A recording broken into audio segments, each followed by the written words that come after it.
Bonjour à tous, bienvenue dans cette vidéo de grammaire consacrée aux révisions. On va essayer de revoir un petit peu tout ce qu'on a vu depuis le début de l'année, histoire de bien refixer les choses. Nous sommes mardi 16 juin. La première chose que tu vas faire, parce qu'on va faire des exercices un petit peu en lien avec ce livre, magnifique livre qui s'appelle Le Gruffalo. Si tu ne le connais pas encore, tu peux aller l'écouter à l'adresse que j'ai notée juste au-dessus. J'ai envoyé également le lien par mail aux parents ou sur le Padlet. Donc, tu regardes ce livre. Alors, il va être raconté par une dame qui le lit. Voilà. Et ensuite, on se retrouve pour les exercices. Les exercices en lien avec le Gruffalo vont porter sur la phrase négative. Donc tu prends ta petite fiche A5 que j'avais mise dans le dossier et qui s'appelle la phrase négative. Et on y va. Pour rappel, les phrases négatives, ce sont les phrases de la petite sœur. Hein. Quand le grand frère il dit je vais à la piscine pour jouer avec mes copains, elle lui dit non, tu ne vas pas à la piscine pour jouer avec tes copains. Toujours deux mots de négation, N apostrophe ou ne et pas ou plus. Donc là, exercice 1, tu soulignes en vert les phrases négatives et tu entoures les mots qui marquent la négation. Ce sont des phrases extraites du Gruffalo. Fais pause. Alors, dans les phrases négatives, on a la première. Vous ne connaissez pas le Gruffalo. Ensuite, je ne peux pas tout accepter. Il ne sait pas que le Gruffalo n'existe pas. Sa langue n'est pas rose. Et les mots qui marquent la négation, ne et pas, vous ne connaissez pas le Gruffalo, je ne peux pas tout accepter, il ne sait pas que le Gruffalo n'existe pas. Et enfin, sa langue n'est pas rose, c'est le N' et le pas. Petit rappel, c'est grâce aux phrases négatives qu'on retrouve facilement le verbe, puisqu'il est toujours entre les deux mots de la négation. Exercice suivant, ça va être à toi d'écrire la phrase qui dit le contraire. Par exemple, ses genoux ont des bosses. Il faut que tu imagines la petite sœur qui dit ses genoux.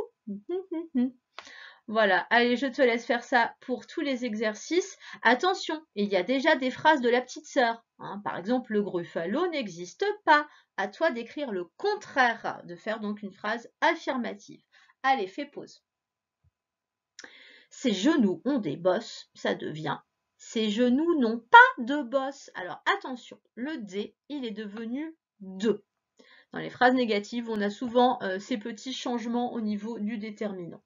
C'est-à-dire qu'ils n'en ont même pas une. Ces genoux n'ont pas de bosse. Normalement, j'aurais même dû enlever le S à bosse parce qu'il n'y en a pas. C'est-à-dire qu'il n'y en a même pas une. Donc là, on est au singulier.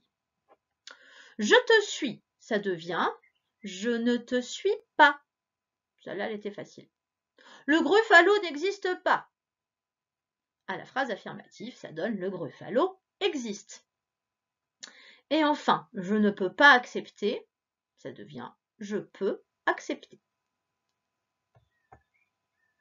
Pour la suite, on va travailler sur les mots étiquettes. Alors, je te rappelle, un mot étiquette, on le travaillait en faisant le jeu qu'on faisait en coupant la classe en deux. Tu sais, il fallait essayer de remplir le tableau. Par exemple, le thème, c'était les fruits. Voilà, eh bien, il fallait que tout le monde trouve un maximum de noms de fruits, des pommes, des bananes, des oranges. Mais en tout cas, le mot étiquette qu'on mettait en haut du tableau, c'était fruits. Dans le premier exercice, il va falloir que tu classes les mots dans la bonne catégorie. On a 3 catégories. La catégorie des fleurs. Oh, excuse-moi, je n'arrive pas à surligner. Catégorie des fleurs, des meubles, des instruments de musique. Et il va y avoir des intrus. Les intrus, tu vas pouvoir les réécrire à côté et tu trouveras ensuite le mot étiquette de ces intrus. Allez, je te laisse faire pause et travailler. Si tu as terminé, je vais d'abord te montrer tous les mots qui avaient pour mot étiquette fleurs. Une tulipe et une rose. Dans les meubles, on mettait un canapé, un lit, un fauteuil, un bureau. Dans les instruments de musique, une flûte, une guitare, un violon, un piano. Et en intrus, il nous restait les mots suivants. Une orange, un ananas, une cerise et le mot étiquette, ici, il fallait écrire fruit. J'espère que ça a été pour toi. Tu corriges si tu as fait des erreurs. À présent, tu vas devoir écrire les noms des animaux sous la bonne étiquette. On a l'étiquette animaux domestiques. Animaux domestiques, ce sont les animaux qui vivent avec l'homme ou que l'homme utilise pour faire du travail ou alors qui est devenu son compagnon. En fait, en tout cas, ce sont des animaux qui ont qui sont en rapport avec l'homme, enfin, qui vivent avec l'homme. Et les animaux sauvages, eh bien, ce sont les animaux qui ne voient pas l'homme. Hein, voilà, ce sont les animaux qui vivent entre eux dans l'endroit où ils habitent. En tout cas, il n'y a pas d'humain. Allez, je te laisse classer et faire pause. On y va. Dans les animaux domestiques, on avait un chat, un chien, un cheval, un mouton. Le chat, le chien, ce sont des amis de l'homme, des compagnons qui vivent avec nous.